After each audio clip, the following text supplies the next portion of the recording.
David Toulis.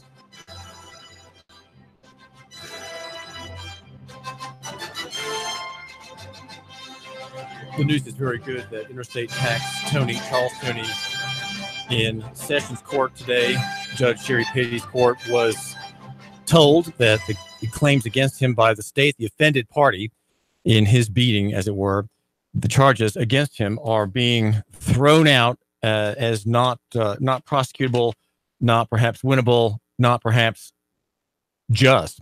The charges were assault, resisting arrest, and tampering with evidence. I'm not sure how Neil Pinkston's staff came up with that one, or the arresting officer came up with that one, but I can see possibly resisting arrest. Now, resisting arrest requires the use of violence in our statute to stick. But remember, the seizure of Avery Gray's daughter, Kennedy, was also brought the charge of resisting arrest. So somehow the fact that she was under arrest and that her body had weight and didn't move as quickly as the CPD officer Wright wanted her to move, that somehow was resisting. That was thrown out by a juvenile court magistrate. Resisting arrest in the Toney case, well, that would be possibly that his body resisted the fists of Blake Kilpatrick, the beefy deputy, who at one point in the video, if you look carefully, is massaging his fist.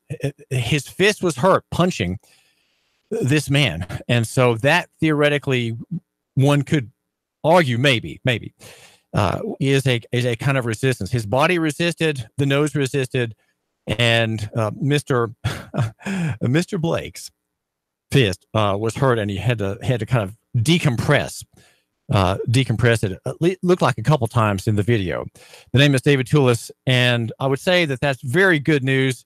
And Neil Pinkston has done the right thing. He has done not just heeding any kind of clamor. There's been a slight clamor among African Americans about this case.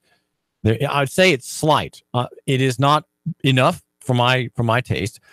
It is very minor, seemingly very much at the margin. But General Pinkston, as he goes, I'm not sure why they call these DAs generals, but they're called General Pinkston.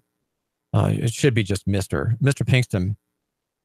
Sees the benefit in dropping these charges as not likely to do well in court, especially now that this defendant not likely to plea bargain like most young black men do. Most people just seem to plea bargain and often plead guilty to things of which they are not at all guilty.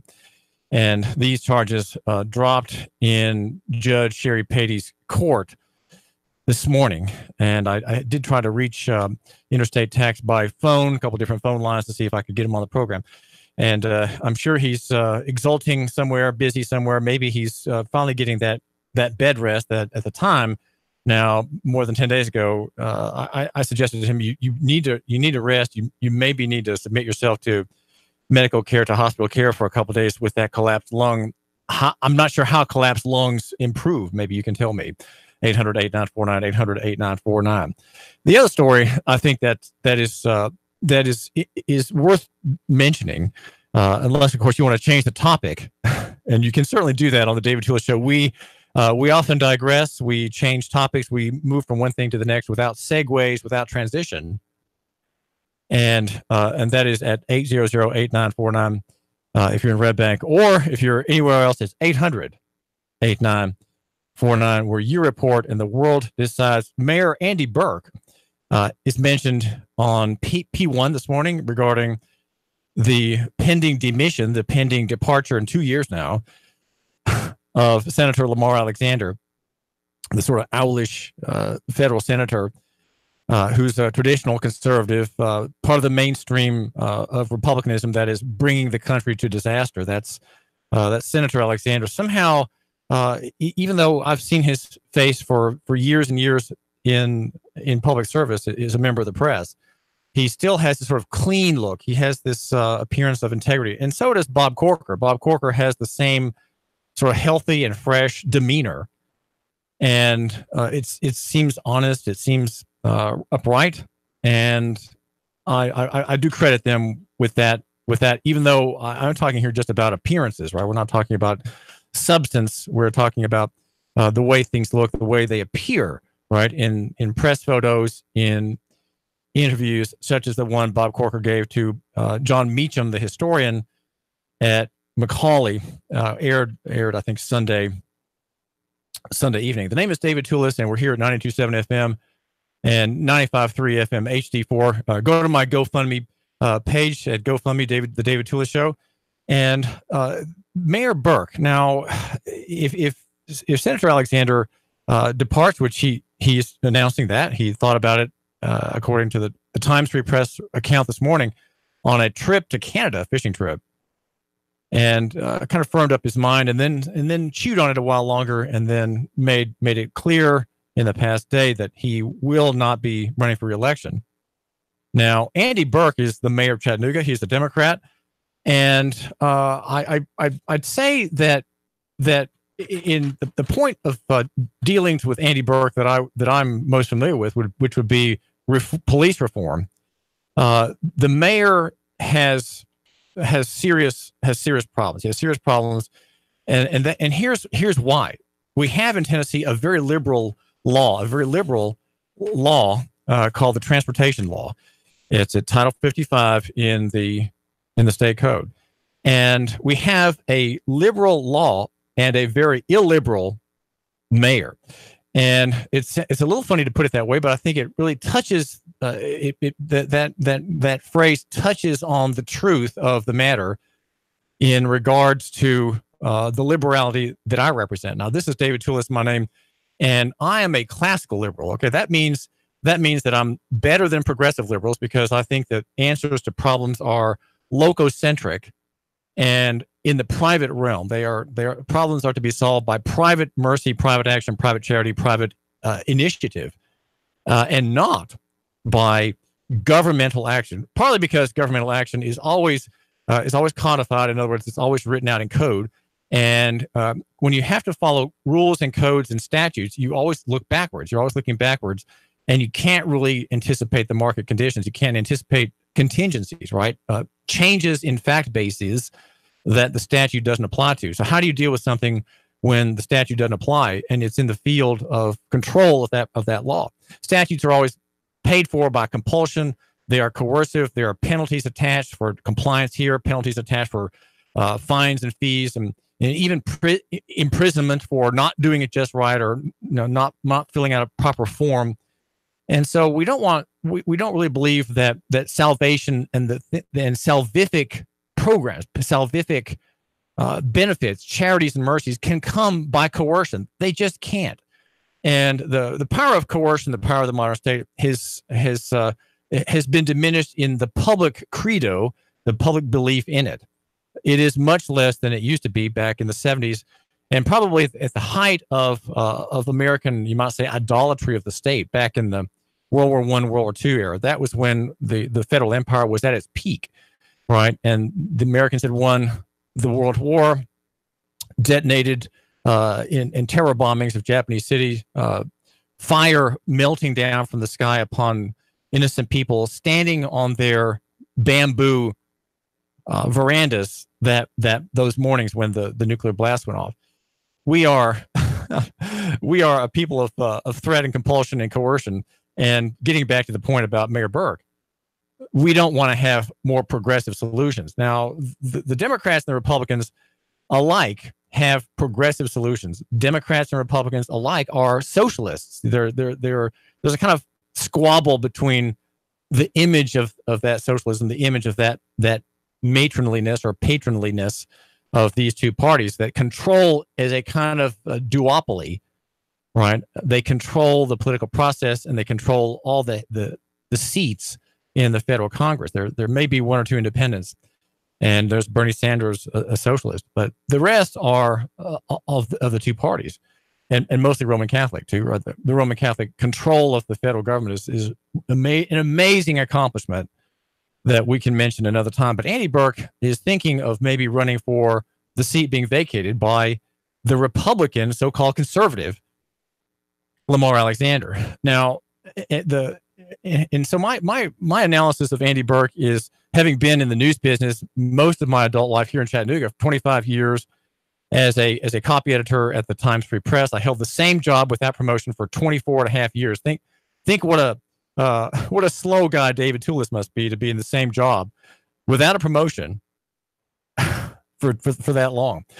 Truly a man that doesn't have a lot of ambition, maybe doesn't have a lot of drive, you could say. But don't forget, it is the news business. And when you're at the center of the news business in a wonderful city like Chattanooga, it's new every day. And so I had the excitement of being in a newsroom, a real newsroom. It's still a real newsroom, even though it's been sharply pared back. There are a lot fewer heads, a lot fewer lit computer screens there, overseen by the great clear window there in the newsroom on East 11th Street.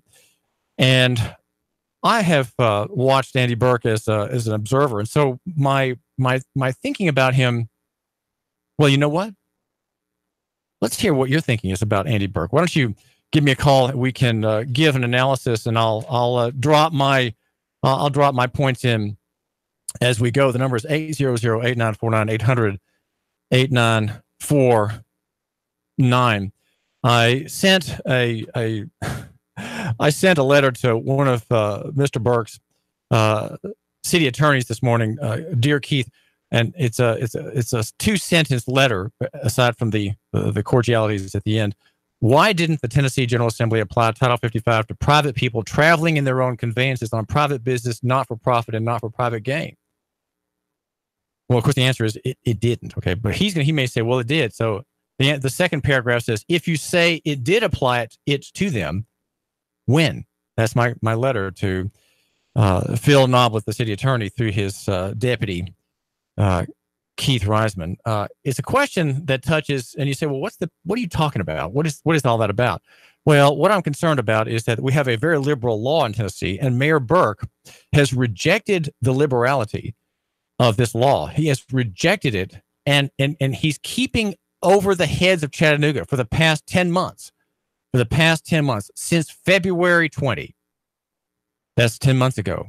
Since February 20, Mayor Berke has rejected the liberality, the openness, I'd say the graciousness even of our law in Tennessee at Title 55. And that's what my letter to the city attorney's office is about. And that is, in fact, the focus of a rather intense meeting that I had on your behalf with the city attorney and Mr. Reisman.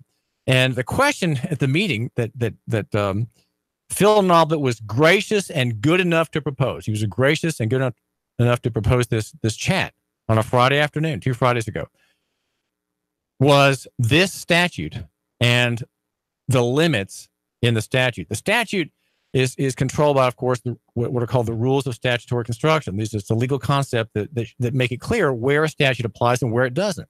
Every statute has to have a subject. It makes people subject. It makes entities subject to performance. It often has penalties for misperformance. It defines what is proper and what is improper, right? What do you have to do? What forms you have to fill out? What obeisances you have to make to which party, to which office in the particular government administrative office, etc. Those are controlled by the rules of statutory construction, which, of course, have light shed upon them by the history of a body of law. And as I say, Title 55, which is used by Mayor Andy Berke in a very illiberal way against blacks, against immigrants, against the poor, and against orphans and widows. And then finally, there's this, against you, my listener, against you. And then over there, that one over there, that listener over there too, that one, the one who's skipped away for a second to check his email. It's all against you. And the problem is that the abuse under that statute can't continue. It simply cannot continue. And the reason it cannot continue is because the statute is very clear. Now, Mayor Berke has studiously ignored this problem about which I have given him notice. I've given him what's called an administrative notice, which is a legal claim upon a set area in the law. And the note, anybody can give a notice. But here I am, just a journalist, right? Just a member of the press who has researched this so carefully and in such detail that I became just by dint of having read the words and authority on what they say, right? And I've read the court cases pertaining to transportation and pertaining to the right of travel. Except there's one case that Keith Reisman cited to me that I couldn't immediately find, so I'll have to ask him to send me a copy of it. So there's at least one case I haven't read. But there are 30 cases or so that deal with this issue in Tennessee. And it's very clear that we have a very liberal and gracious and open statute in Tennessee. It doesn't offend people like you, my listener, who are simply traveling in your car to go from point A to point B, simply exercising a constitutionally God-given guaranteed immunity or right that is inherent in you and unalienable by you. Right, you're using your rights and you're using your car to exercise those rights. Those things cannot be taxed. Okay, they cannot be taxed under any theory of liberty or any theory of law. They can't be.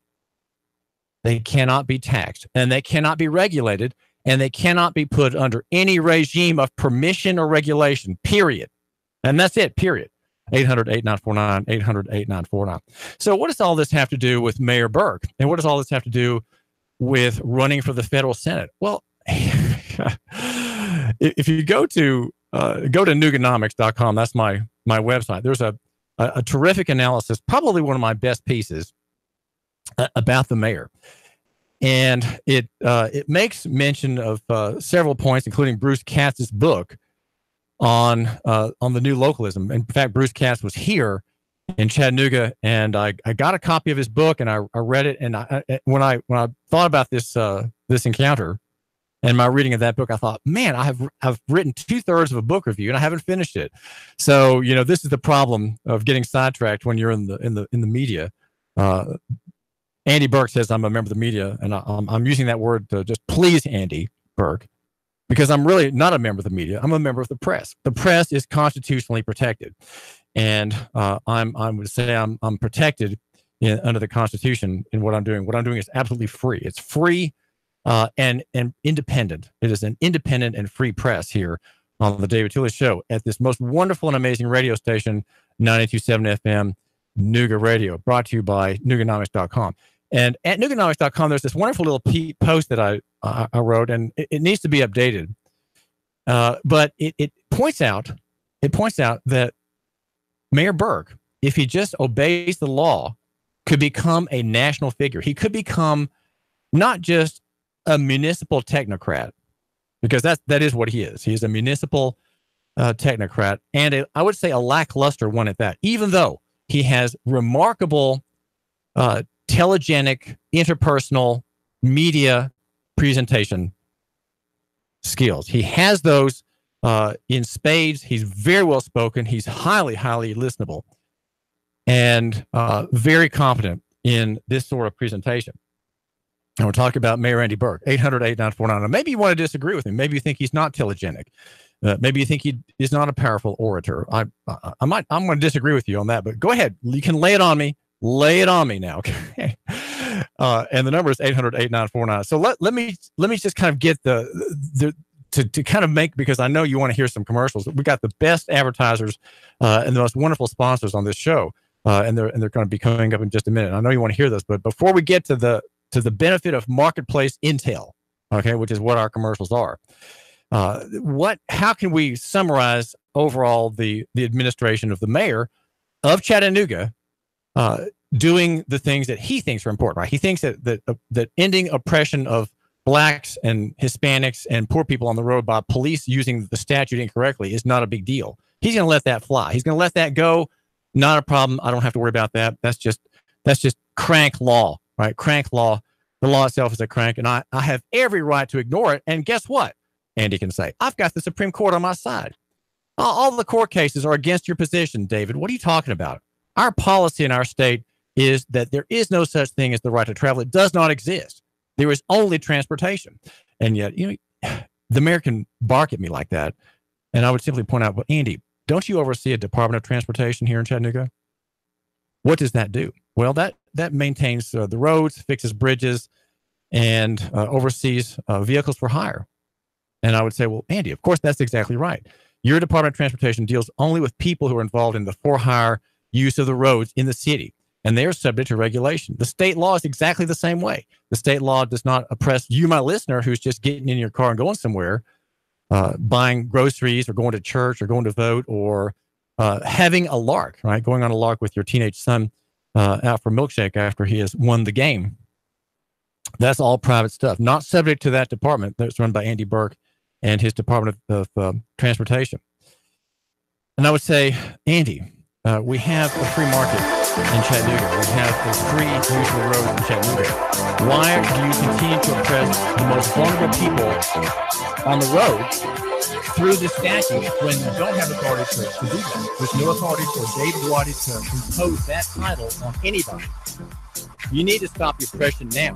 Be a real liberal like me, Andy Berke. Be a classical liberal, Andy, not just a progressive liberal. David Tulis, Newga Radio. 3, 2,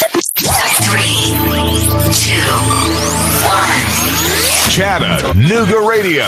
Digital FM 95.3 HD4. 92.7 FM's news now. A man already on the sex offender registry arrested and charged with rape earlier this month. Carlos Miguel Moore booked into the county jail on the 2nd. He's been on the sex offender registry since back in 1996. Exact details about the incident are unavailable, but the TBI lists him as violent against children. Arresting officers say a Brainerd High School student pointed a gun at a group of kids as they walked out of school at dismissal. A school resource officer shouted, telling him to put the gun down. The student complied. Officers say they found a second pistol on the boy. Just last month, a loaded gun was found in a student's locker at Howard. And the work continues on Highway 111. Crews are working to replace a pipe, which caused a massive sinkhole that cut off contact to Dunlap. The pipe gave way after heavy rains last month. Thomas Brothers Construction of Hickson is handling the project. They expect to be finished by April. Val St. John for Newga Radio. News Talk 92.7. Action News now.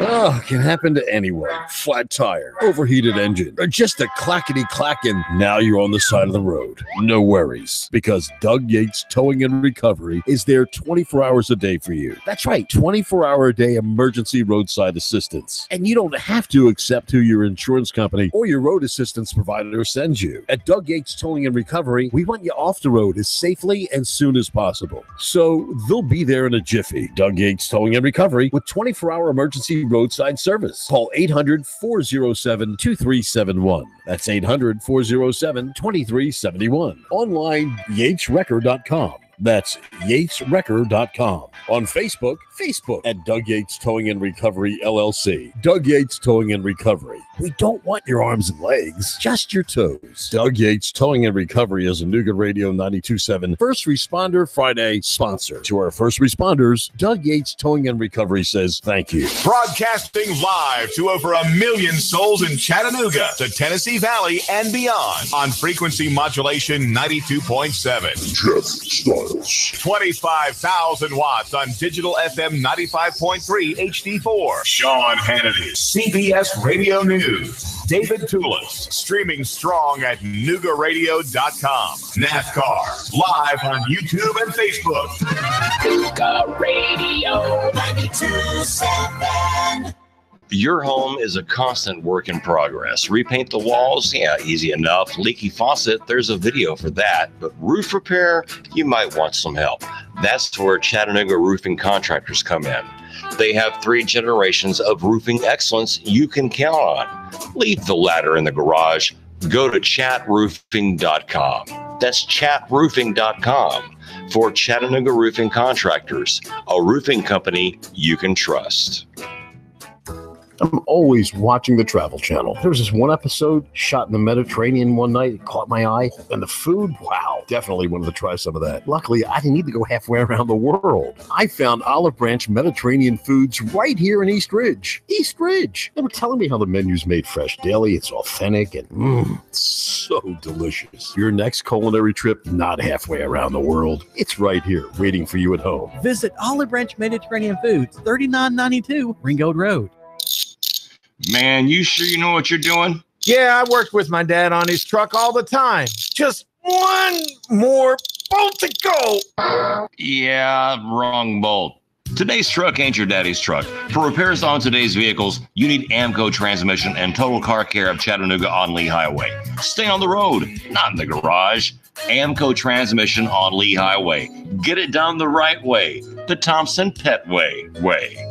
Yeah, I just put that anywhere. Hey, folks, Jeff Styles here, talk radio host and infamous technophobe. But I got to tell you, this Facebook Live that Nuga Radio does, it makes sense to me. It really does. Now, we're at 92.7 on the FM dial, but really where you need to go is nugaradio.com and just do the streaming audio, 8 to 10 a.m. The first hour is mostly just me just throwing commentary on top of the news. The second hour is me frustrating and irritating you beyond all belief. nugaradio.com. Don't miss it. Every weekday.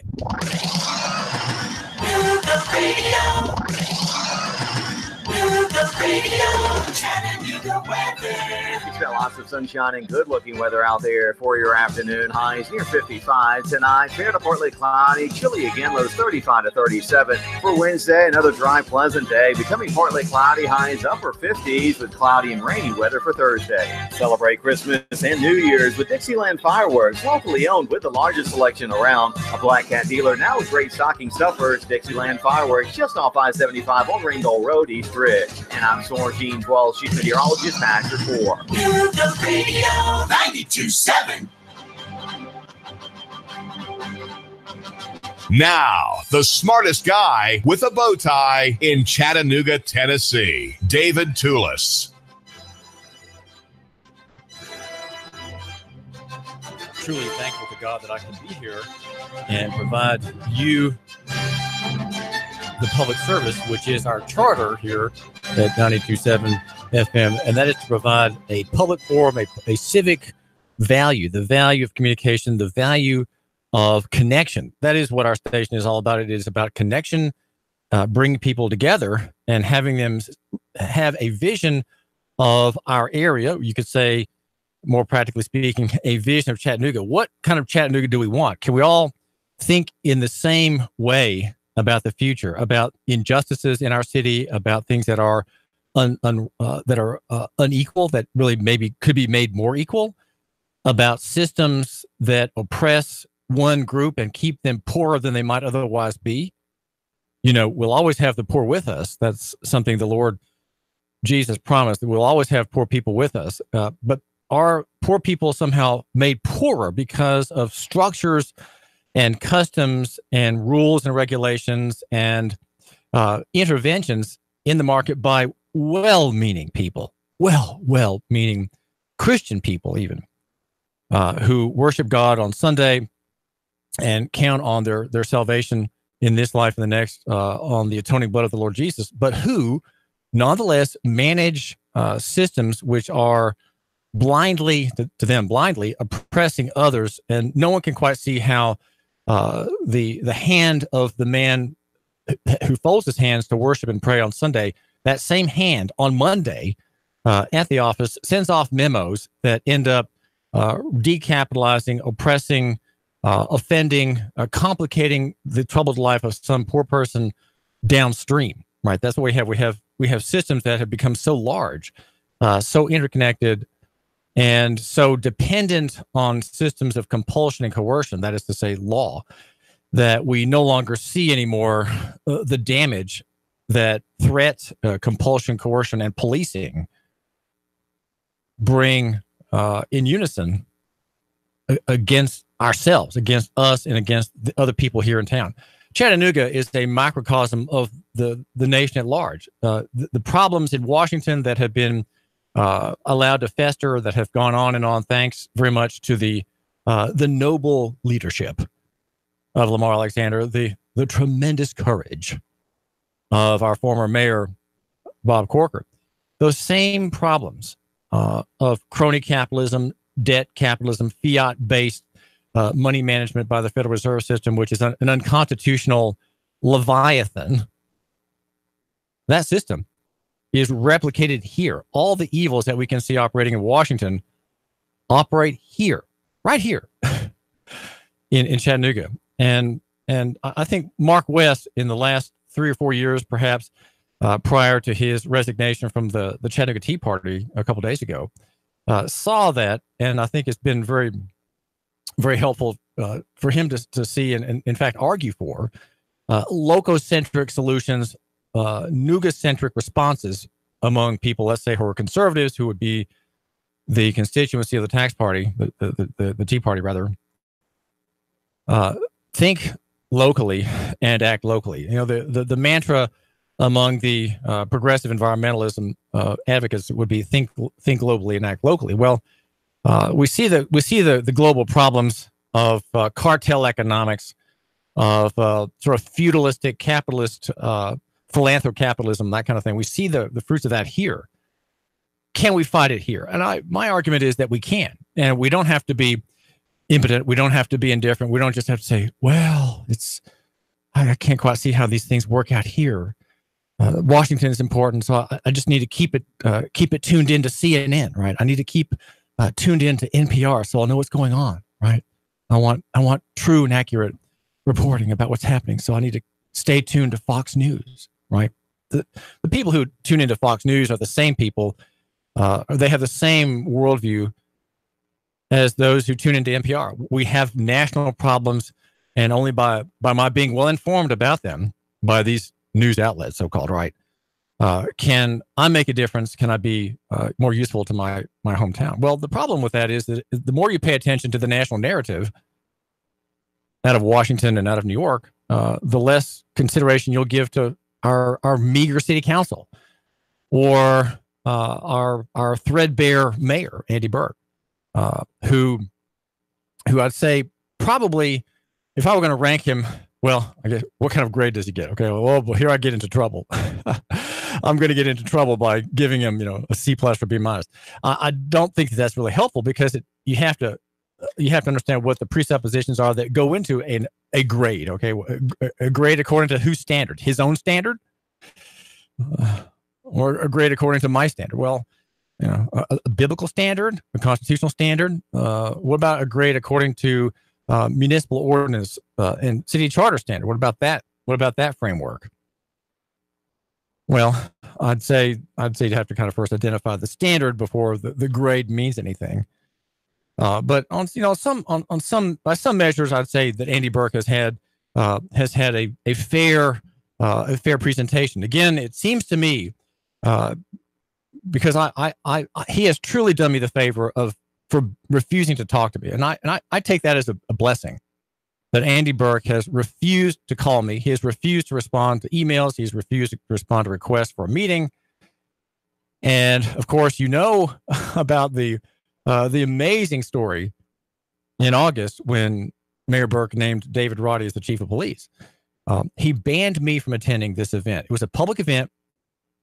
And because David Toulis is the journalist that we just cannot account for, we do not know what to make of him. We cannot figure him out.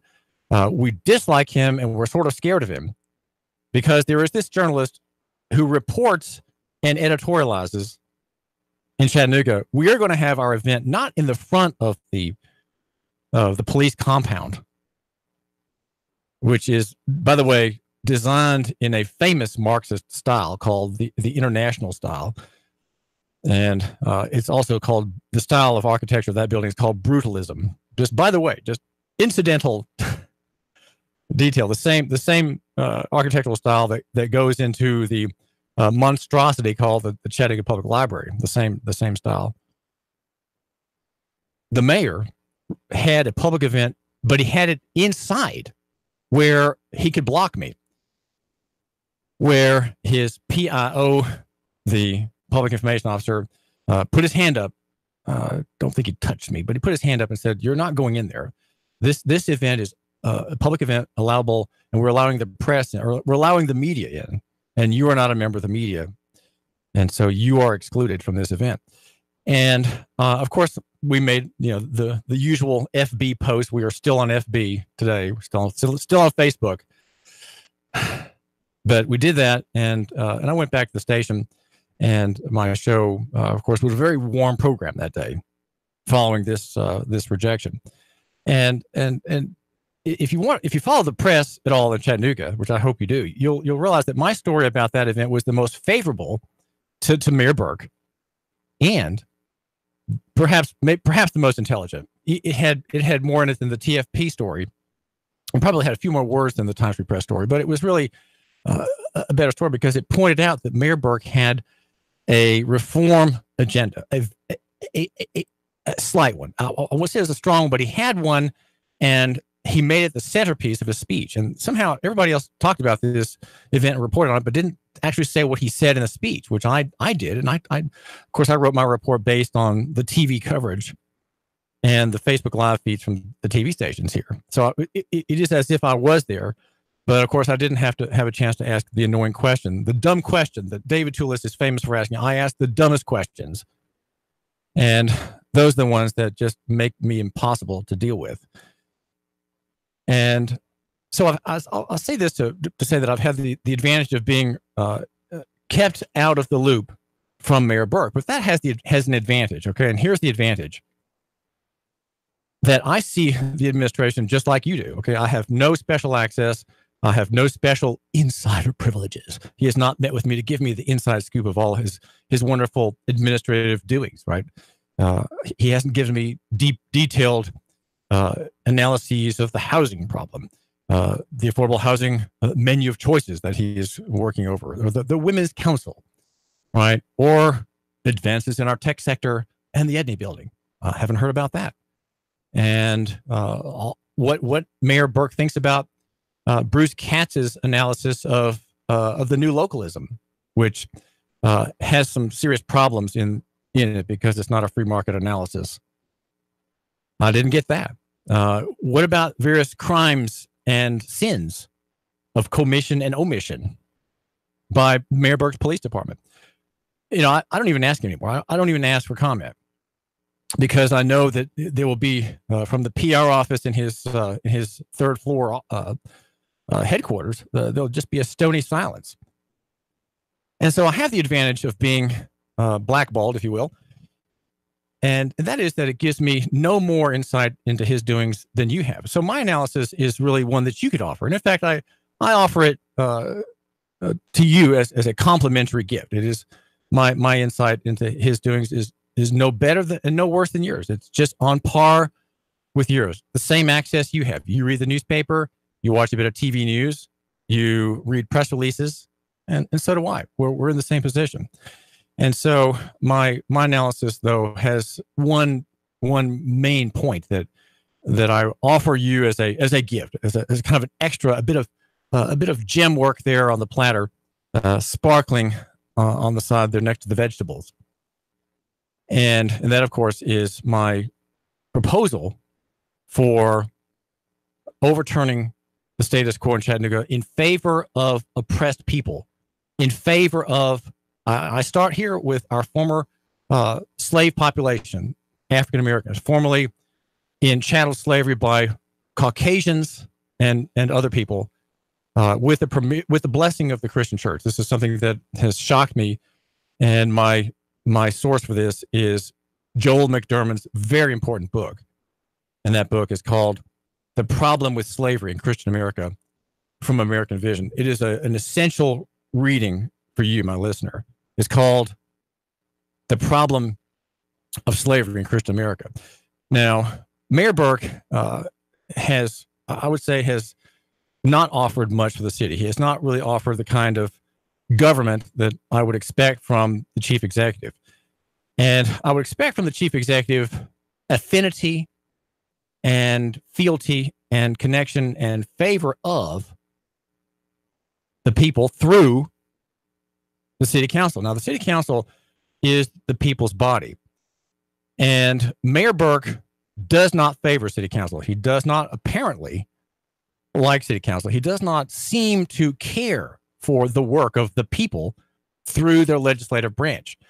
And you say, well, how do you know that, David? What's your insight there? Well, my insight is simply being at the city council meetings and noticing that he's never there. Mayor Berke does not attend city council meetings, though the charter allows it. The charter allows him to be there. There's no prohibition on it. Mayor Berke sends, he sends high officials there to sit in, make some notes.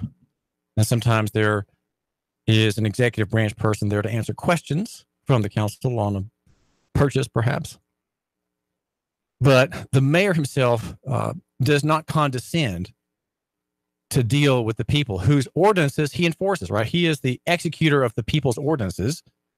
Why so alien? Why so far away, Mayor Berke, from the people? That is to say, you, my listener, if you're a Chattanooga resident, and your representative, whether that be Ken Smith, whether that be Carol Burrs, whether that be Anthony Byrd, why so little connection between you, the mayor, and these people who represent us, who represent us, right? They are presenting us again, right? We're not there. We have our lives to live. We have dinner. We have childcare situations. We have a leak in the roof.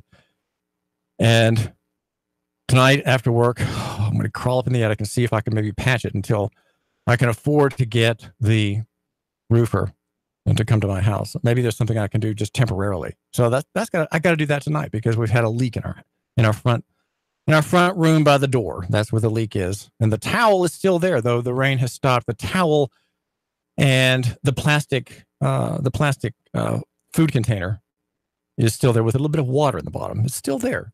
And my wife she's not happy with me that I've not solved this problem, but I don't have $9,000 for a new roof. I just don't. So I'm not going to the city council meeting because I've got to deal with that. And my daughter, she has homework, and there she is sitting, flipping aimlessly through a National Geographic while her school books are there on the couch beside her, and she's just waiting for me to maybe try to help her with some math. So there's my time. And because I'm tied up with my family, as you, my listener, are tied up with your family here at 800-8949, 800-8949, you can't get to city council. And so the city council members, Erskine Oglesby, for example, represent us. They present us to the city. They are the city, but they also present us to the city, right? To the corporation.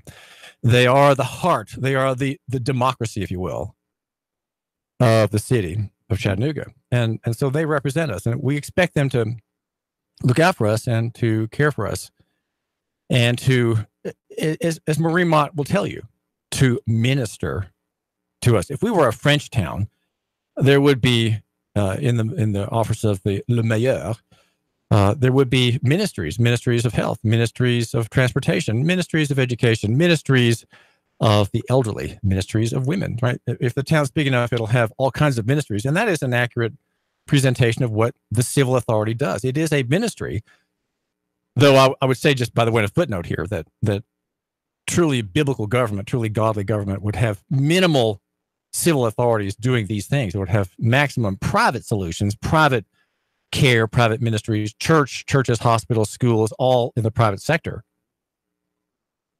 But still, the idea was borrowed from the private sector that we have a ministry of the elderly, right? We have a ministry of technology.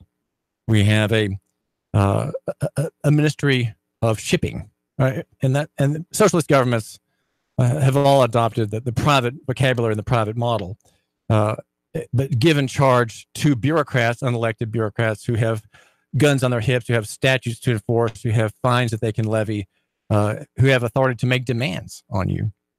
To do these good things, right? These good works of mercy now come from people with guns on their hips. Mayor Berke, I think, doesn't really connect with people. I think that he is detached.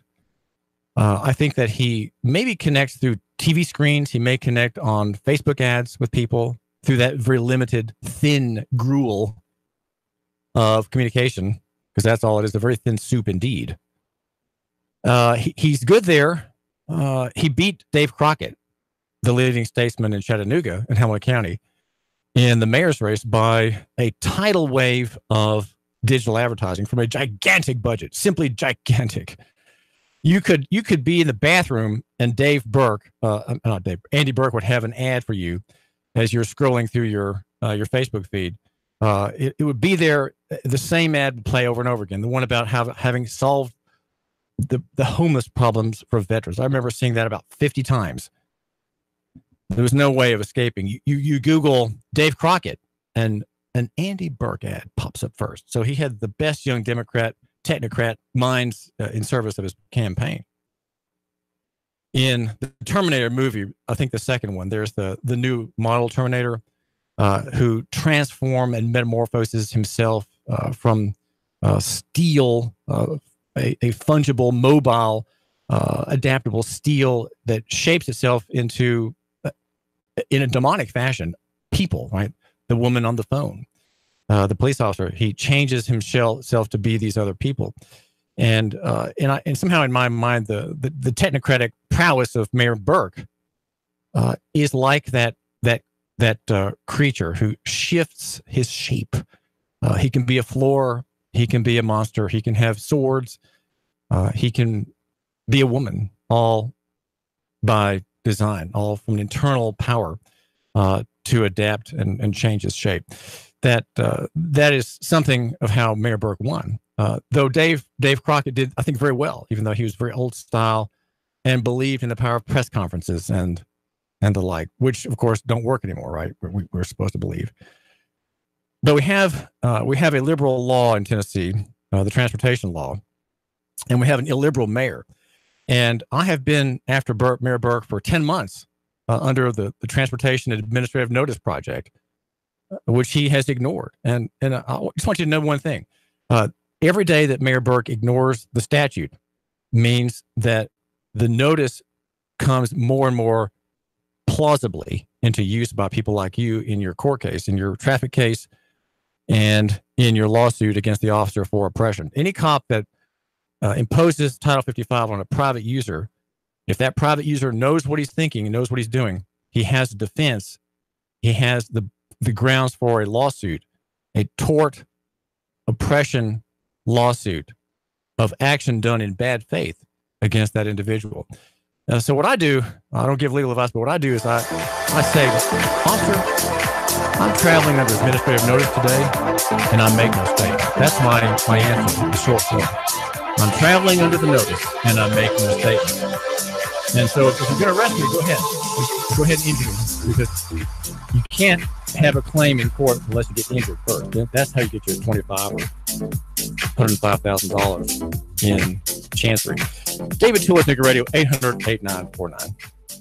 3, 2, 1.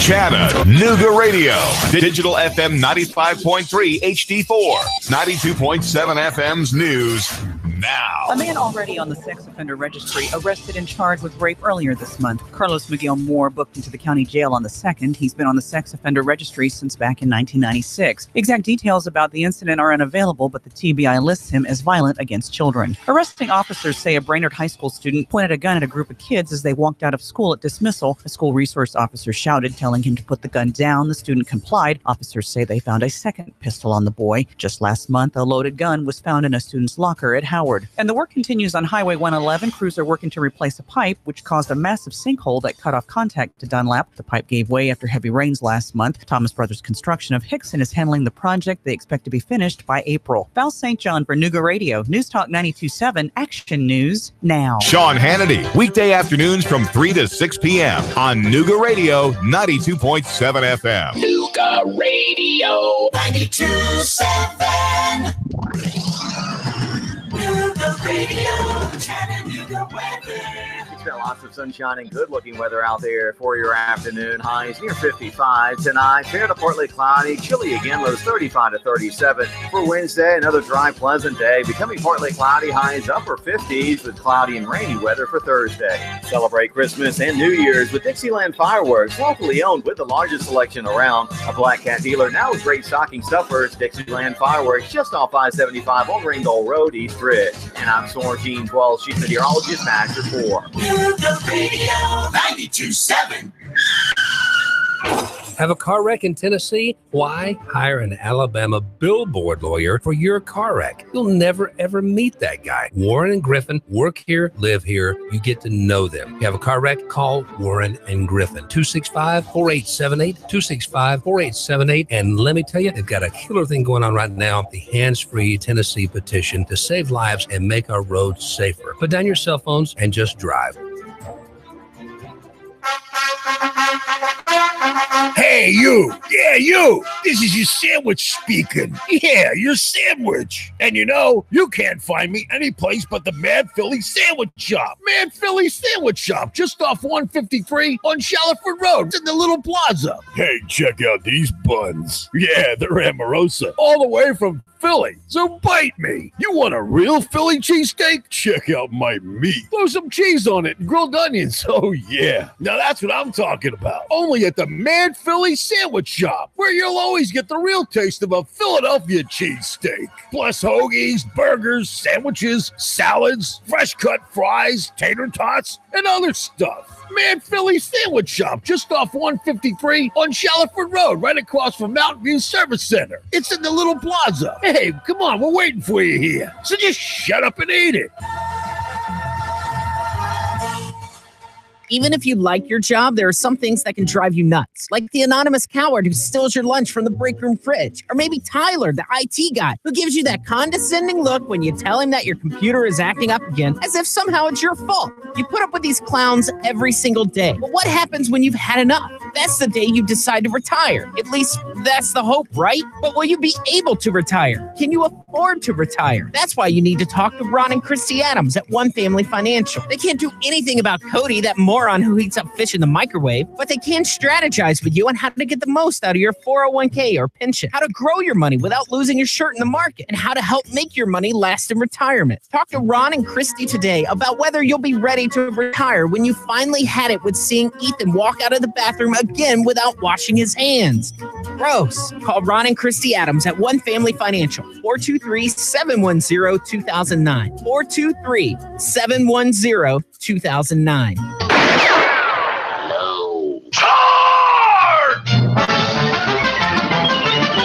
WPLZ HD4 Ottawa, W224AZ Chattanooga. Serving Chattanooga. Broadcasting live from the center of the universe, the Tennessee Valley's most listened to news talk station. Nuga Radio 92.7.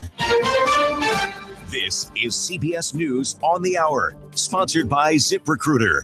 I'm Jim Shanovy. Word at this hour on the death of actress and director Penny Marshall at the age of 75. Correspondent Steve Kathan. One of Penny Marshall's early roles was as Oscars secretary on TV's The Odd Couple. But I really got it, huh? What? That certain charisma that sets me apart from mere mortals. Yes, Marshall stood out all right. Her whiny Bronx accent, dental overbite, and comic timing made her instantly recognizable, especially after her brother, producer Gary Marshall, made her the star of the sitcom Laverne and Shirley. Give us any chance, we'll take it. Read us any rule, we'll break it. We're gonna make our dreams come true. And more dreams came true as Penny Marshall moved on to direct movies with such hits as Big, Awakenings, and A League of Their Own. Steve Kathan, CBS News. Sentencing day for former Trump National Security Advisor Michael Flynn, but when it became apparent the judge thought some prison time was warranted, Flynn's lawyers went along with the delay until March 13th. CBS's Stephen Portnoy. The dizzying 90-minute proceeding began with Judge Emmett Sullivan repeatedly offering Michael Flynn the opportunity to withdraw his guilty plea. Sullivan said he was concerned to learn about the circumstances of Flynn's FBI interview at the White House. With his lawyers by his side, Flynn firmly agreed to move forward, but he changed his mind when the judge showed how seriously he views the offense of lying to FBI agents inside the West Wing. At one point, the judge suggested Flynn has sold his country out and undermined the flag. The Trump administration may be looking for a way out of that demand for border wall funding as part of a spending plan to avoid a partial government shutdown at the week's end. Correspondent Major Garrett. Democrats have offered $1.3 billion of border security. That doesn't include very much for the wall. Accepting that would be a defeat the president would rather not take. So here we sit, waiting for the president to see if he can find a way to victory or recalibrate or redescribe defeat. The president signed an executive order today creating a new branch of the military, the U.S. Space Command. VP Mike Pence. In this season of giving, this team's worked hard to give the American people a great gift. And I have every confidence that it will be aloft very soon. A SpaceX launch for today was scrubbed. CBS's Bill Harwood. SpaceX was forced to delay the launch of a Falcon 9 rocket carrying a next-generation navigation satellite because of trouble with first-stage propellant temperatures. They plan to make another attempt Wednesday. Likewise, Blue Origin, that's the space company owned by Amazon founder Jeff Bezos, had to call off launch of its New Shepard rocket because of a ground system issue. On Wall Street, the Dow up 182 points. This is CBS News. ZipRecruiter, the smartest way to hire. ZipRecruiter's technology finds qualified candidates for businesses of all sizes. Try it for free at ZipRecruiter.com/free. I'm Tiffany Haddish, and I'm a Groupon super user. There's still time to save on thousands of holiday experiences with Groupon. Come on, you've already got the free Groupon app, so get smart with your money and act now. Need a great instant gift? Act now and save big on experiences like a spa package for mom, concert tickets for dad, and go-kart racing for the kids. Millions of people are doing it. Why aren't you? Save more so you can gift more. Act now. Groupon. At Walgreens, we know it's cold and flu season again, a time when all you're trying to do is get your kids out the door for school, but instead you're coughing and have a fever of 101. That's why Walgreens is minutes away to help you find everything you need, like Walgreens brand cold and flu. Along with expert care that goes beyond the pharmacy, stop in today for personalized advice and find the right relief right here. Walgreens, trusted since 1901. Now with card, Walgreens brand cold and flu is $9.99 through December 22nd. Use as directed. Surfs up along the California coast. Catch a wave and you're sitting on top of the world. Humongous. The only way to describe the awesome waves pounding the Northern California coast. Absolutely glorious. It's just beautiful. It's awe-inspiring. Nature at its best. 50-foot waves forcing the shutdown of the pier in Pacifica and canceling the world-renowned Mavericks surfing contest. That's not keeping surfers from riding those waves or spectators coming out for the show. The video from that site is jaw-dropping. Jim Taylor, CBS News. So you think that push-button start in your new car is really cool? Well, Hyundai has unveiled a new system that doesn't require any electronic fob or even a button. It's a fingerprint sensor system that allows access to the vehicle and activates onboard electronics with the starter at a simple touch of an authorized user. Jim Chenevy, CBS News. 3, 2, 1. Chattanooga Radio. Digital FM 95.3 HD4. 92.7 FM's news now. Charges dropped for a local rapper whose speeding was caught on video. Here's Nooga Radio's Marie Mott. This morning, we found out that all of the charges against interstate tax have been dropped. The community is thoroughly elated, and I am so glad that we were able to ensure that the first step for justice for interstate tax has been secured.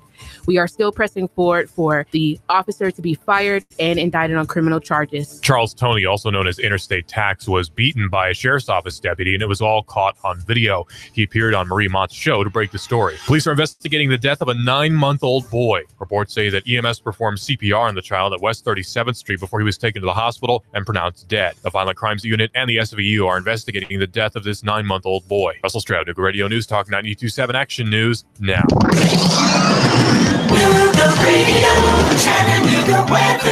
It's got lots of sunshine and good-looking weather out there for your afternoon. Highs near 55 tonight. Fair to partly cloudy. Chilly again. Lows 35 to 37 for Wednesday. Another dry, pleasant day. Becoming partly cloudy. Highs upper 50s with cloudy and rainy weather for Thursday. Celebrate Christmas and New Year's with Dixieland Fireworks. Locally owned with the largest selection around. A Black Cat dealer now with great stocking stuffers. Dixieland Fireworks just off 575 on Ringgold Road, East Ridge. And I'm Sorgene 12, Chief Meteorologist, Max Report. Nooga Radio 92.7. Have a car wreck in Tennessee? Why hire an Alabama billboard lawyer for your car wreck? You'll never, ever meet that guy. Warren and Griffin work here, live here. You get to know them. You have a car wreck? Call Warren and Griffin. 265-4878, 265-4878. And let me tell you, they've got a killer thing going on right now, the Hands-Free Tennessee petition to save lives and make our roads safer. Put down your cell phones and just drive. If you could wish for anything this Christmas, what would you wish for? Well, a Saudi Daisy family wished that $25,000 in credit card debt would disappear. Well, guess who got an early Christmas present? Listen up, y'all. I'm Ben Phillips with Home Rate Mortgage. I'm in the business of saving people money. And if you want to save money around Christmas time, pick that cell phone up right now. 805-9100. You're not going to believe how much you can save. Home Rate Mortgage just cleaned an installation manager's chimney, ridding his family of $25,000 in credit cards right before Santa delivers presents. The best part is Santa's going to be a little more merrier this Christmas because this Saudi Daisy family is saving $1,100 per month, and you can do it too. So give us a call today. It's time to get on the sleigh. 805-9100 or homeratemortgage.com. Turn a house into a home rate mortgage. The station you hear everywhere. Cougar Radio 92.7. Now, the smartest guy with a bow tie in Chattanooga, Tennessee, David Toulis.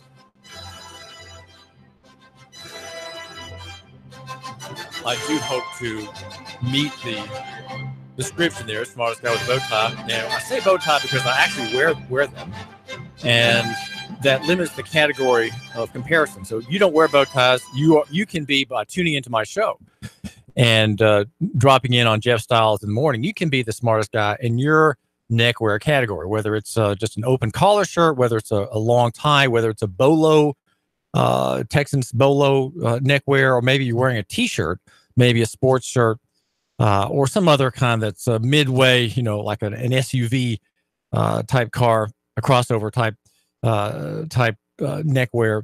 There are several other categories, and you can be the leading man or woman in your category. Just leave me to the bow tie category, which means I'm up against Mr. Salmons in Mayor Burke's administration. I'm up against John Bridger, the planner. He's clearly a much smarter man than I am because he's a planner, right? And they know what you need, and they know how to run your life for you, and they know how the city should be allowed to grow. So leave it to John Bridger and the superior people in that bow tie category. We'll take care of you, okay? We'll take care of you one way or the other. Now, I'll take care of you with ideas, and that is what I do here on the David Toulis Show, is offer ideas and analyses in a logocentric perspective. And much of it's done in pencil because I don't want to get locked down, and I use number 2. And my favorite font, of course, is the Geneva font, which is the neutral Swiss font. And I have here's how I have it laid out for you, okay, on paper.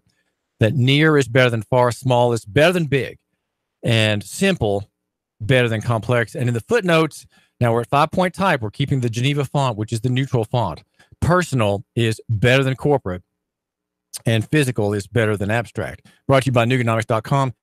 We are on Facebook Live. We're still on Facebook at Nuga Radio, and also online at NugaRadio.com and YouTube. And you can get your phone as a radio receiver by getting into it the Next Radio app. That will change your phone into a real radio receiver if you like that idea.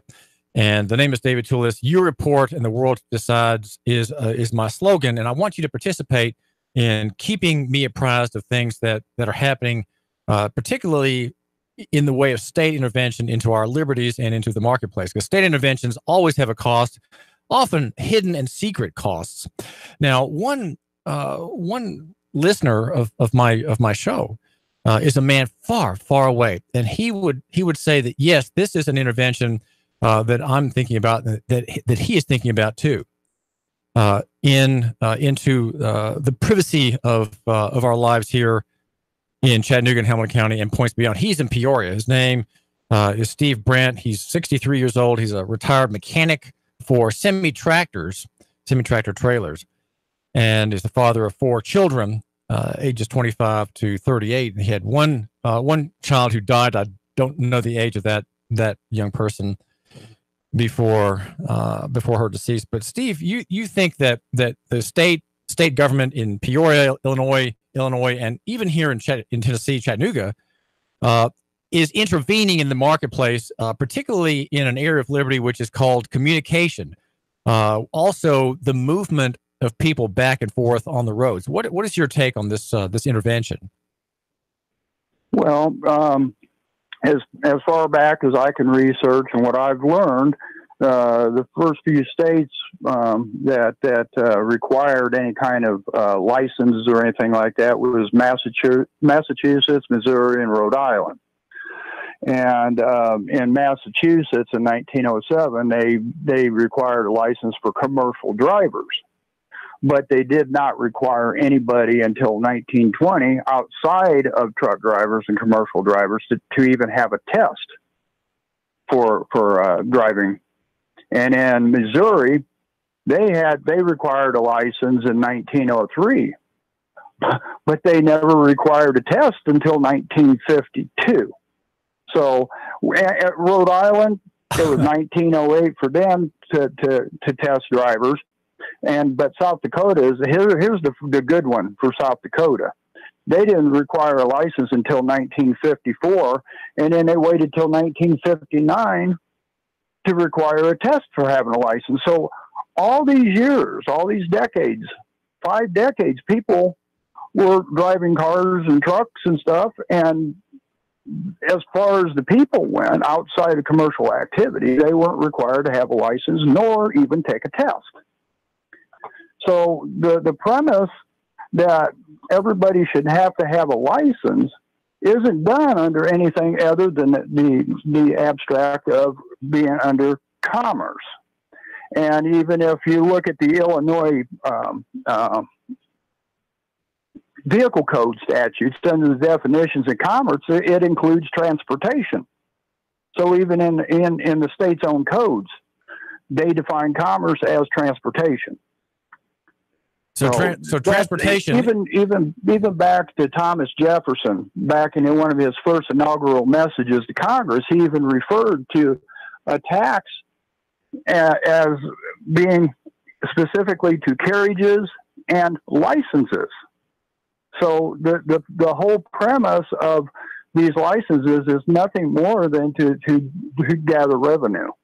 And so what you're saying is that in rehearsing the lateness of the testing mechanism in numerous states, that the purpose of the control, the exercise of police power upon movement of cars and trucks and wagons was revenue, and only later was there a gloss, you could say, of public safety, the safety of users of the road from injury from accidents.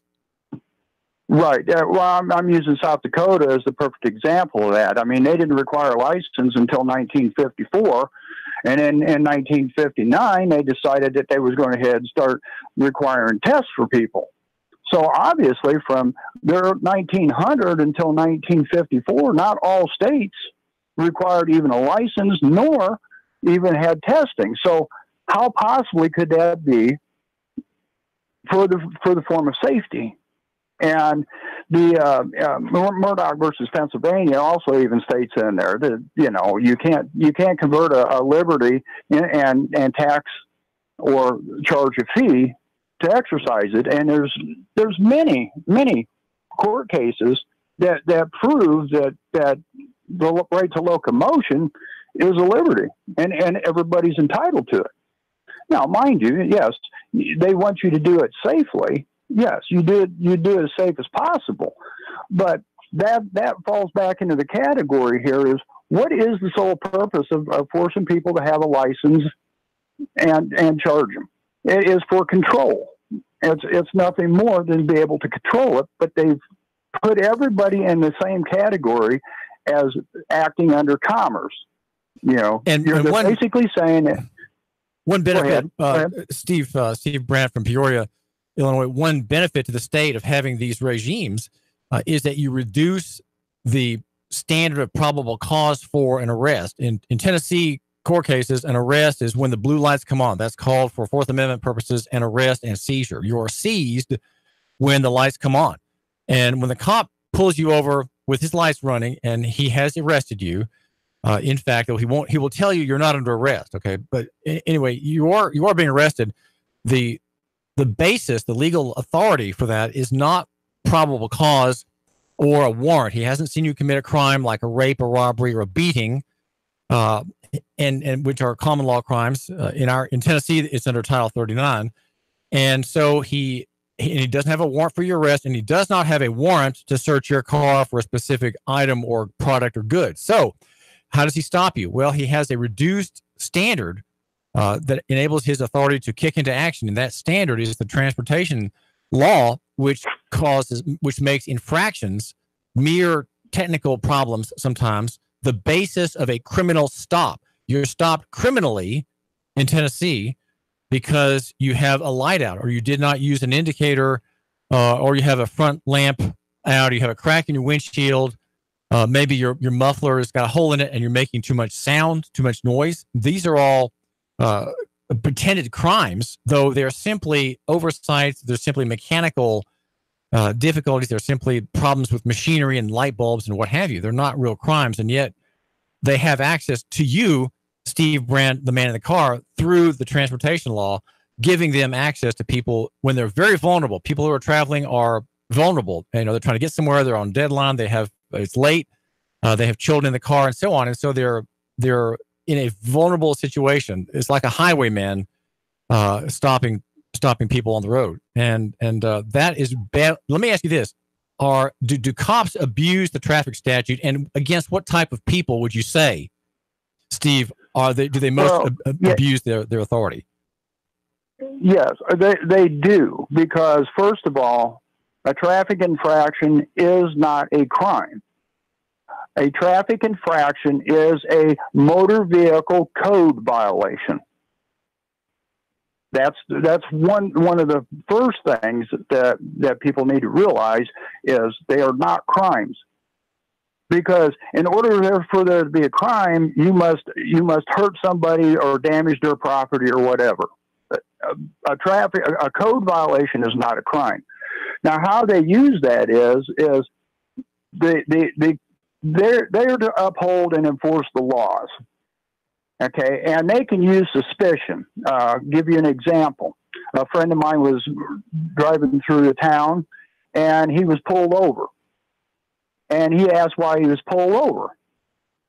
And the officer told him is because you're being suspicioned because of the location that you're at in our town. And he goes, well, why is that? And the officer replied, because this is considered a high drug district.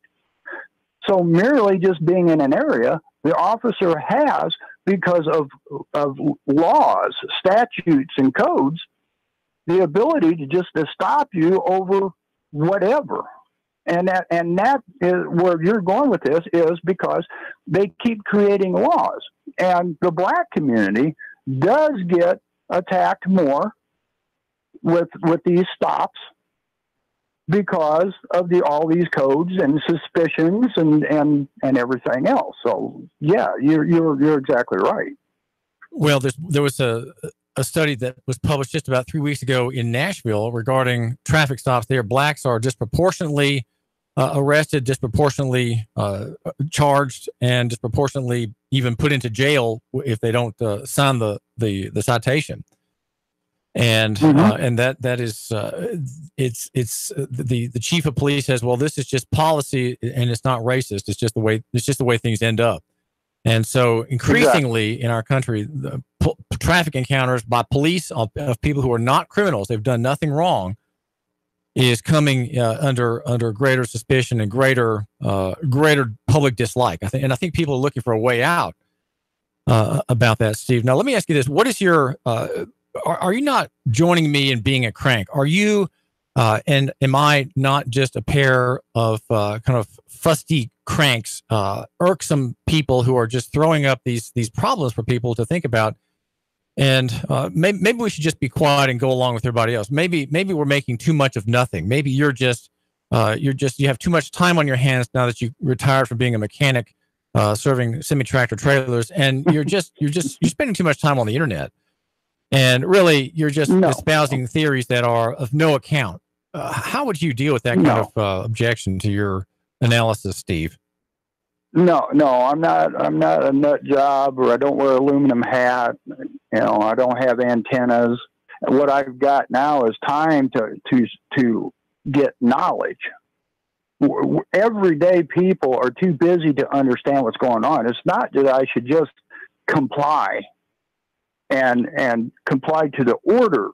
But I mean, there's more to it than that, is because one law creates another law creates another law, and we wouldn't be on here discussing how in depth this has actually gotten if people weren't down to the point of harassment. And as you brought up, the blacks are disproportionately being targeted. Okay, if they didn't create a law just to be able to pull somebody over at will to make up something, we wouldn't probably be arguing this. But the whole process of lawmaking has gotten far beyond what it was intended to be. And that's why I wanted to point out that in the early 1900s, they had licenses, but they didn't mandate testing. And even the first license plates weren't mandated by the state. They were told, the people that had the vehicles were told to put them on for ID purposes. And actually, the first few years, the people made their own plates up. So it tells you right there that those license plates weren't that important. So what we've gotten into now is law after law after law after law. And they've turned everything into crimes when they're not. Right. They're not crimes. They're really a traffic infraction is not that. And that's why the Constitution doesn't apply. You can't say, well, I have a constitutional right to do something or other.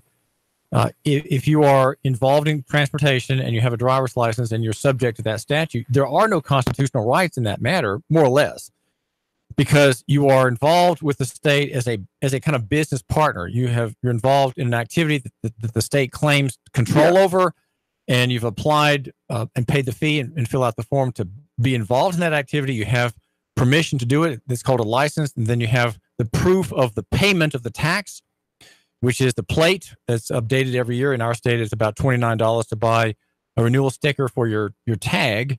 Again, that's a proof of payment of tax to be involved in, if you read the Tennessee law, a regulable taxable activity, which is called commerce. It's called transportation. And and so now, this is how they start. I apologize to interrupt, but this is how they start with this.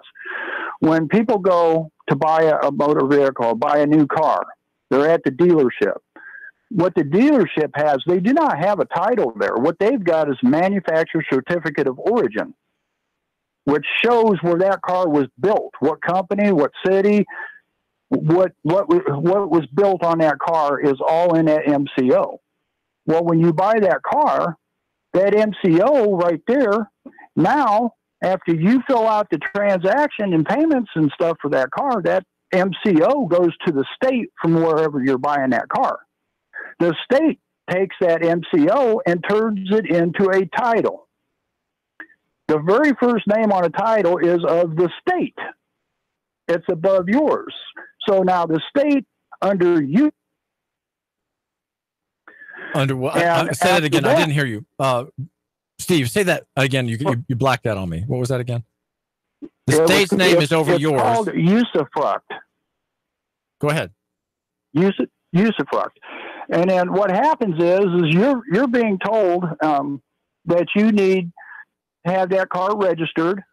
So it goes, the MCO is turned into a title, and in order for you to drive that car, you've got to get a license. So you go get a license. Okay, then you got to buy plates. This whole process is you're voluntarily giving up your rights for privileges the state's created. See, the state created the title, they create the plates, they create the driver's license.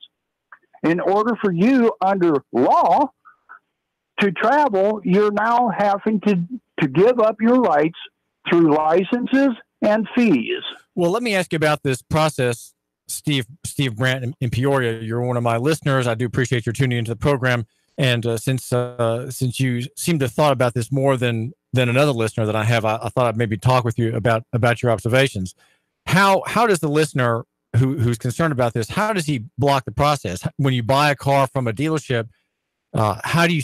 Is there any legal remedy where you can say, I'd rather not have the manufacturer certificate of origin go to Nashville in our state, but I'd rather it come to me? Is there a way that can be done? Or is there a claim you can make to force that so that you don't have to go into the commercial system?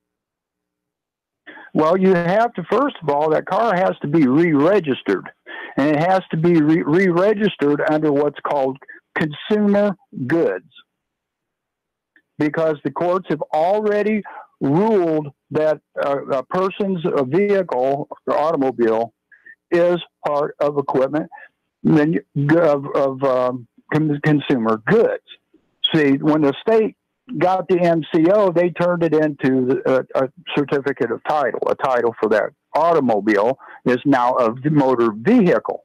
And in all your codes of every state, you will not see anybody, you won't see any state refer to an automobile. They'll refer to motor vehicle. That's a commercial act. So what you got to do is re-register your car.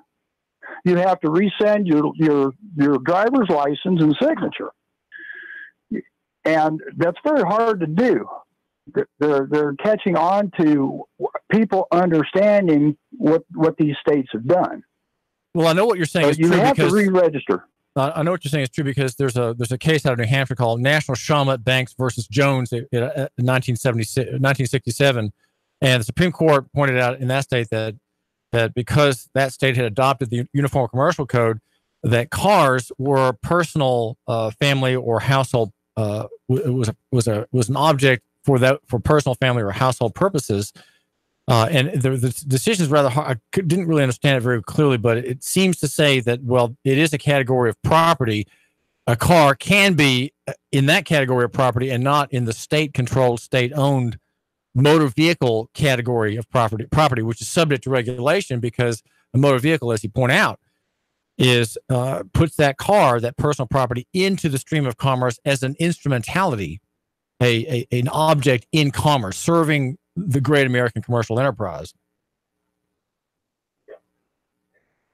Into the commercial category, so they're able to control it. Because even the Constitution says that the government has the right to regulate trade. But see, what they've taken that trade and they've twisted it around to mean commerce. Well, I think they're synonyms. Trade and commerce are synonyms. The states can get that. Go ahead. I apologize. I said trade and commerce are in fact synonyms, Steve. Right. I didn't quite catch what you're saying. You're making a distinction that I don't believe exists. Yes, exactly. Well, I mean, the Code of Federal Rules, Code 49 even goes as far as to state all that too. So that's what I mean is the automobile is a consumer good. I think there was a House versus Du Bois, or something like that even stated that there's no contest that an automobile, new or used, is bought for personal use. See, and that's where it distracts from the commercial because the court has already observed it as being purchased for personal use. We're talking We're talking with Steve Brandt in Peoria, Illinois. He's a listener of our show from some distance. And Steve, thanks very much for joining me on the David Tulis Show. Thank you so much. Sure. I appreciate it. Thank you. Yes, sir. We are glad to get calls, and the number is 800-8949, 800-8949. And if it seems a little bit bewildering to you, and if it seems like I'm just being kind of cranky, well, guess what? There's at least one other person out there who has the same concerns I do. And I'm not suggesting that you go and do these things, that you convert your motor vehicle into personal property under the Uniform Commercial Code. I'm not really suggesting that at all directly. But what I am suggesting is that my analysis on things that we can do, things that we can accomplish here in Chattanooga are legitimate. There's a story deeper than the deep story I'm already presenting. I'm trying to popularize and trying to simplify here on the David Tulis Show. Brought to you by Nuganomics.com. Make sure you subscribe. Be a subscriber. Don't miss anything that I'm developing in my race reconciliation project here in Southeast Tennessee, starting out with Chattanooga and Hamilton County. David Tulis, I'll be right back. That's the messages. 3, 2, 1. Chattanooga Radio.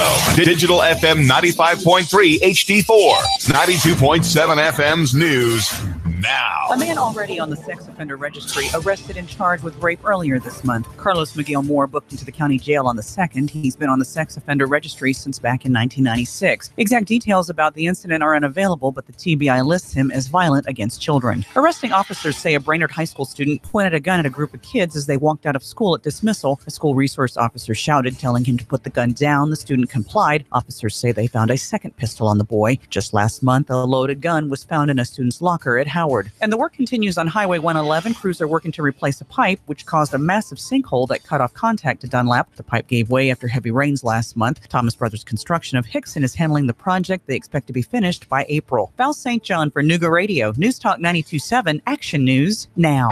Oh, it can happen to anyone. Flat tire, overheated engine, or just a clackety-clacking. Now you're on the side of the road. No worries, because Doug Yates Towing and Recovery is there 24 hours a day for you. That's right, 24-hour-a-day emergency roadside assistance. And you don't have to accept who your insurance company or your road assistance provider sends you. At Doug Yates Towing and Recovery, we want you off the road as safely and soon as possible. So they'll be there in a jiffy. Doug Yates Towing and Recovery with 24-hour emergency roadside service. Call 800-407-2371. That's 800-407-2371. Online, yateswrecker.com. That's yateswrecker.com. On Facebook at Doug Yates Towing and Recovery, LLC. Doug Yates Towing and Recovery. We don't want your arms and legs, just your toes. Doug Yates Towing and Recovery is a Nuga Radio 92.7 First Responder Friday sponsor. To our first responders, Doug Yates Towing and Recovery says thank you. Hey folks, Jeff Stiles here, talk radio host and infamous technophobe. But I got to tell you, this Facebook Live that Nuga Radio does, it makes sense to me. It really does. Now, we're at 92.7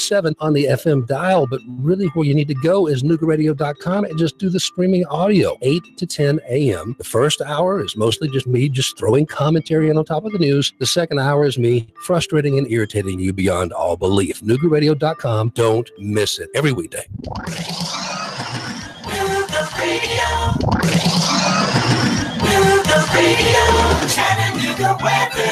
It's been lots of sunshine and good-looking weather out there for your afternoon. Highs near 55 tonight. Fair to partly cloudy. Chilly again. Lows 35 to 37 for Wednesday. Another dry, pleasant day. Becoming partly cloudy. Highs upper 50s with cloudy and rainy weather for Thursday. Celebrate Christmas and New Year's with Dixieland Fireworks. Locally owned with the largest selection around. A Black Cat dealer now with great stocking stuffers. Dixieland Fireworks just off I-75 on Ringgold Road, East Bridge. And I'm Soren Jeans Wells, Chief Meteorologist, Match Report. Nuga Radio 92.7.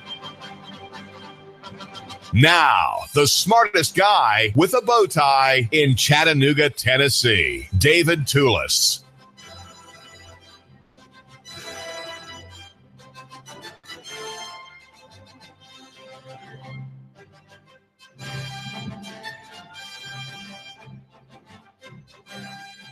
I think what we need to support is freedom for the individual and less freedom for the state. The idea that the state is free and that we are bound is an old one.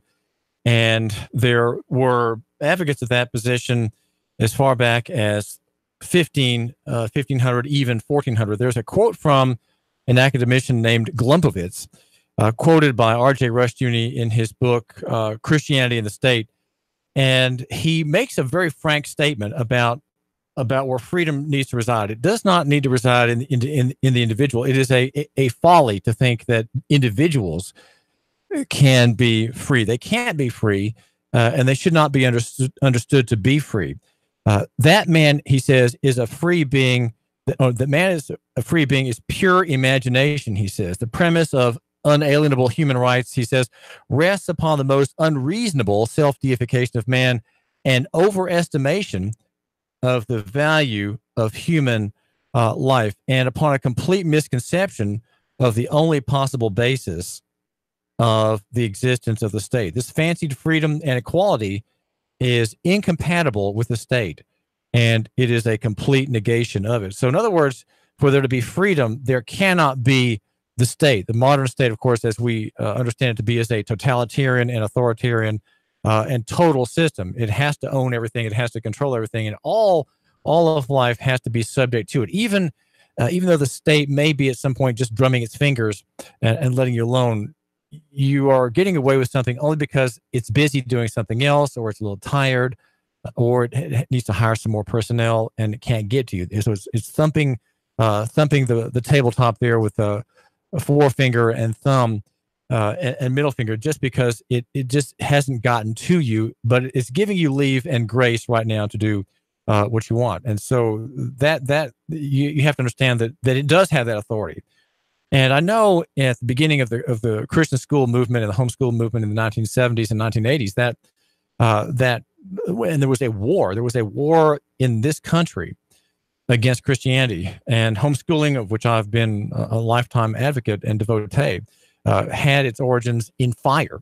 Not as bad a fire as in other countries, as say in China or in Muslim countries, but nonetheless a fire where Christians had to stand their ground and face jail, even here in Tennessee. And you can read about that at Nuganomics.com that has accounting of that time. So Glumpovitz says that the idea of human individual freedom and equality among private parties is simply inconceivable, and it undermines the very existence of the state. Now, of course, if you know anything about Romans 13, that's simply a lie. That is a lie.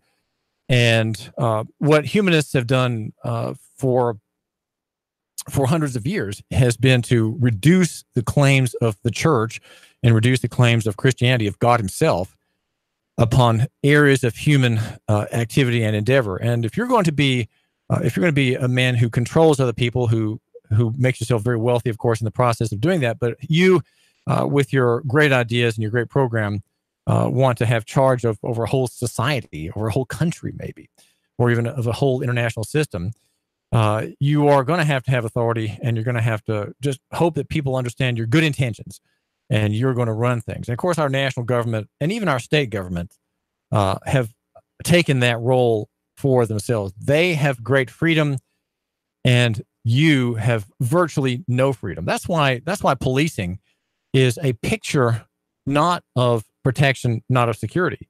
It is not a picture of the protection of property rights and the protection of life. That is not what's in view in any policing imagery, any policing video that you see.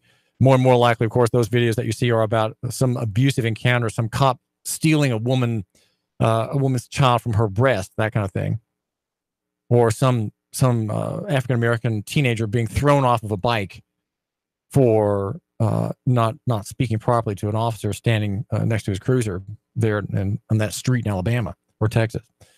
The name is David Toulis, and I do thank you for tuning into the show. It's 800-8949, 800-8949.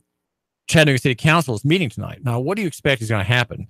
Last week, there was a demonstration by about 40 people against the arrest and criminal charging of Charles Interstate Tax Toney, this 25-year-old man, or he's about 25 years old, as a rap musician. I bought his CD, and I've listened to it several times to try to understand who he is and where he comes from and his world. And he's the father of 4 children. And this morning, Judge Sherry Petty in Sessions Court, County Corporation Court, is a non-jury trial court, said that the charges against him were dismissed, or are being dismissed, probably with the inducement of Neil Pinkston or Neil Pinkston's attorney, that we are not going to press these charges. There were 3 of them: assault, resisting arrest, and tampering with evidence.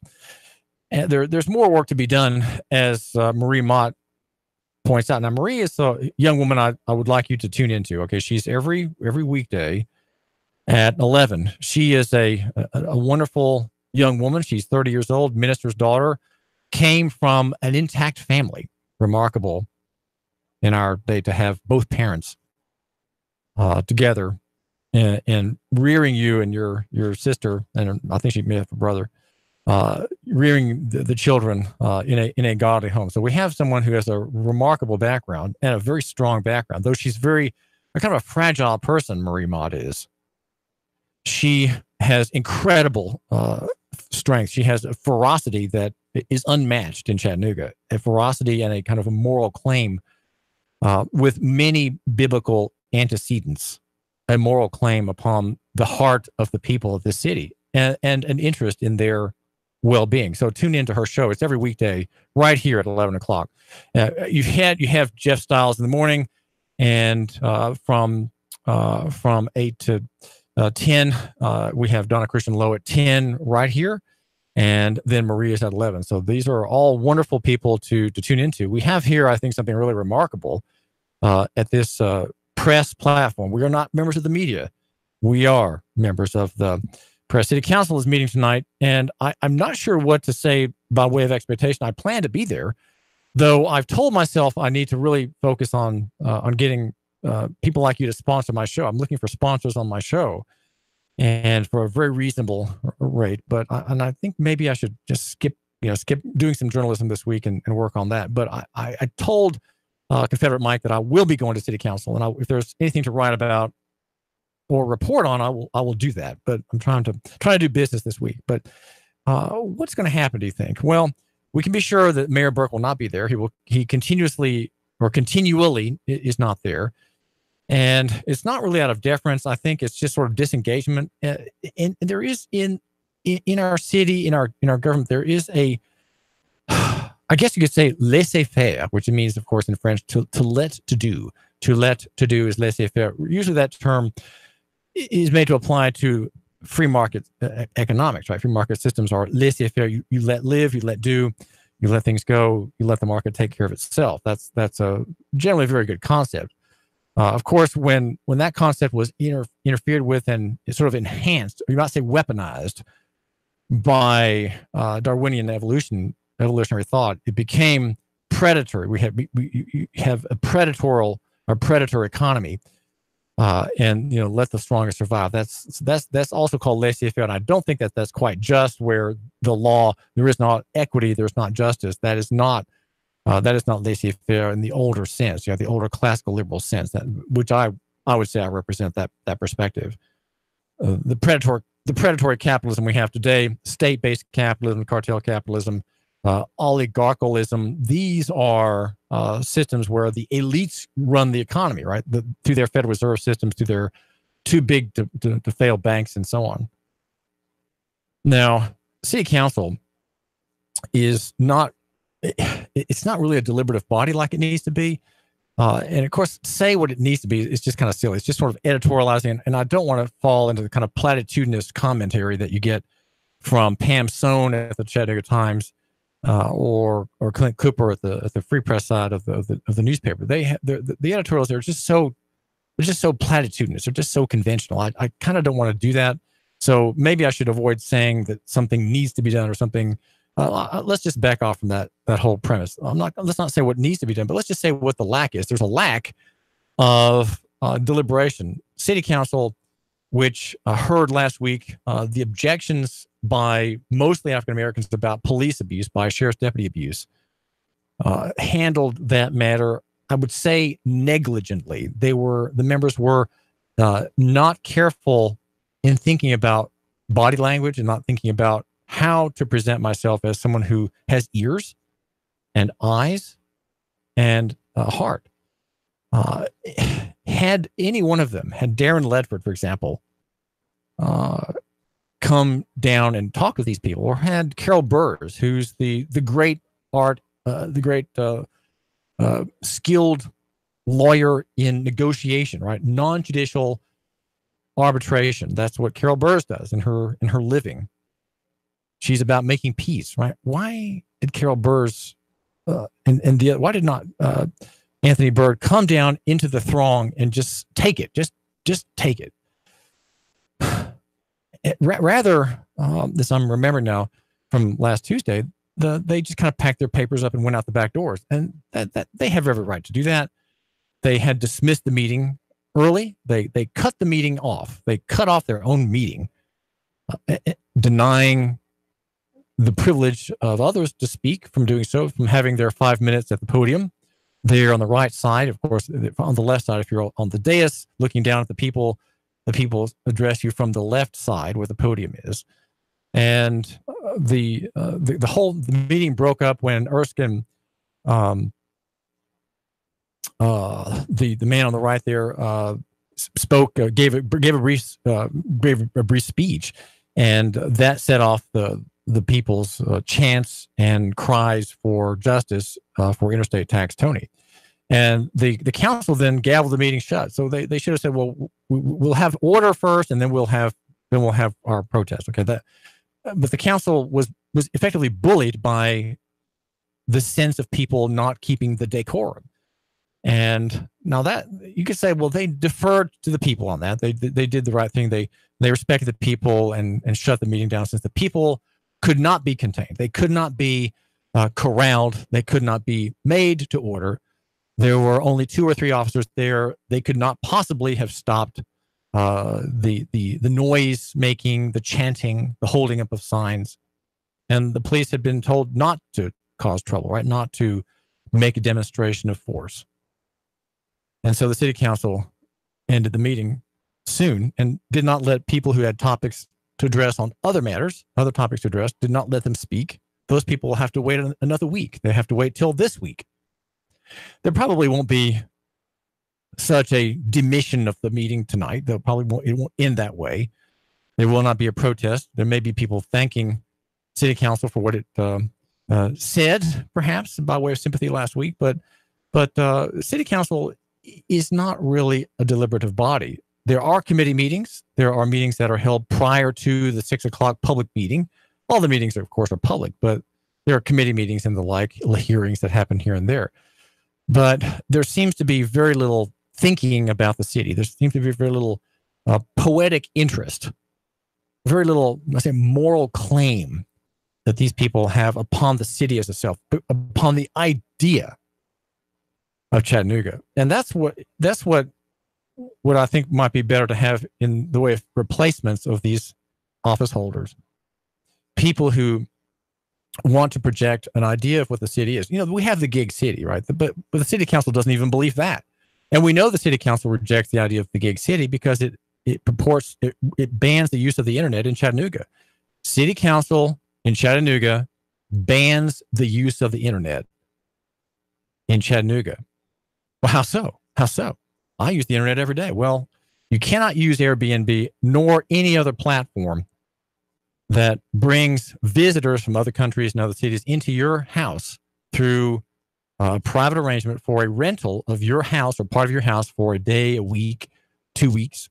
You can't do it if you're outside the special magical district that the council approved in an unconstitutional ordinance. It's simply unconstitutional, violating a major and very simple to understand premise in our law. And that is, there cannot be any arbitrary and capricious act or statute or ordinance. You can't have any law that makes arbitrary distinctions among like parties. And that's what that district does, because it divides like parties by a line on the map, letting some in the magical district do Airbnb and denying without appeal others outside the district from having Airbnb and the prosperity that comes with it. So we have a city that bans the use of the internet. So we have a city council that really doesn't believe its own rhetoric, you might say its own marketing poetry about who we are, what we stand for. We are an open city. You know, we should be an open city. We pretend to have fast internet, but why have a fast internet if you can't use it to have an Airbnb platform, to use that platform? How is that?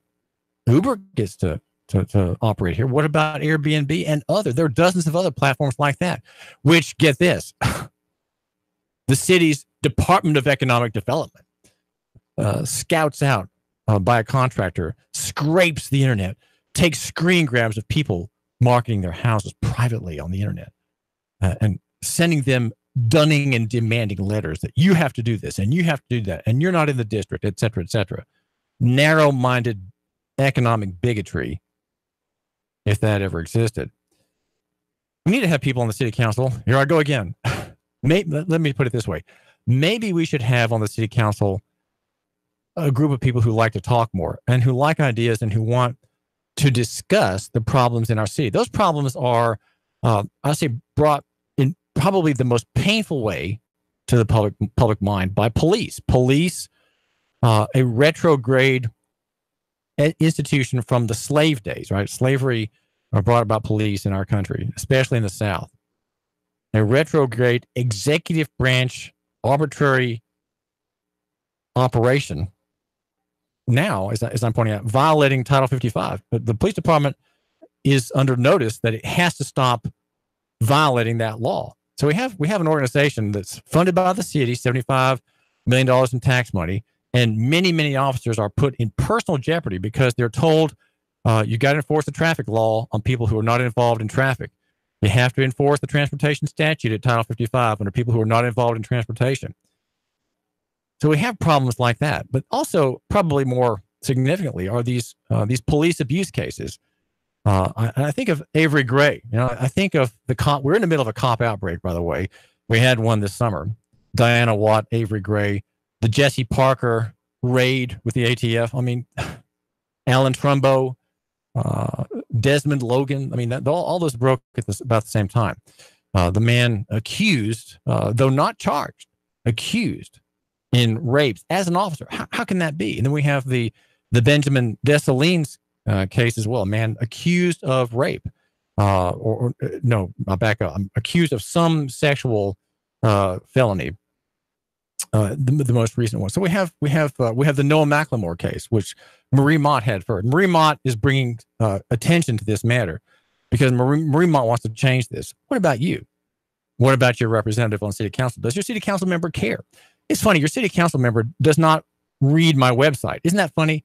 You have a city council member who doesn't know what David Toulis has to say about the city council every day. Doesn't care. Even though I'm a member of the press providing a free public service. It's absolutely free to read me. It's absolutely free to tune in to this wonderful and amazing, delightful, public service-oriented radio station. It's free. And why does your city council person not care? They seem to be so out of touch. When they mention something that happened in the public realm, it seems that they were reading a yellowed copy of a newspaper about something. It's very detached and very removed from the visceral experience of the people. And if you're paying attention, you can have that sense of the viscera of that person's dilemma, that agony of Avery Gray. And for example, who did speak finally before the city council. She got up her nerve to make a presentation, and the city council commendably did not mind the 5-minute rule for her. She went on for 20 minutes. And everyone sat in rapt attention at what you had to say. And, there are some good things here. And I want to mention David Roddy, the chief. David Roddy did an excellent job last Tuesday by telling his officers who were expecting an uproar. They expected noise, placards, they expected shouting, pointing, and so on. Those officers respected the people and did not get offensive. They were not cordoning off to protect the city council members. They weren't there intense regard without, they had no guns, they had nothing special, right? They were just there lolling about. And that was exactly right. David Roddy did exactly the right thing. Look, this is not a big deal. No one's going to be hurt, okay? This is not a riot, okay? This is just noise from the people. Let them have their say. Don't be defensive. Don't crouch down, ready to fight. Okay, that's not what I want officers to do. David Roddy, good for you, sir. Very good. The people need to speak, and you know, listeners here in Chattanooga, what matters in city council matters far more than what happens in the halls of Congress or the halls of any regulatory agency, or even that great chair there in that desk behind the window there at the White House. David Toulis, New York Radio. 3, 2, 1. Chattanooga Radio. Digital FM 95.3 HD4. 92.7 FM's news now. A man already on the sex offender registry arrested and charged with rape earlier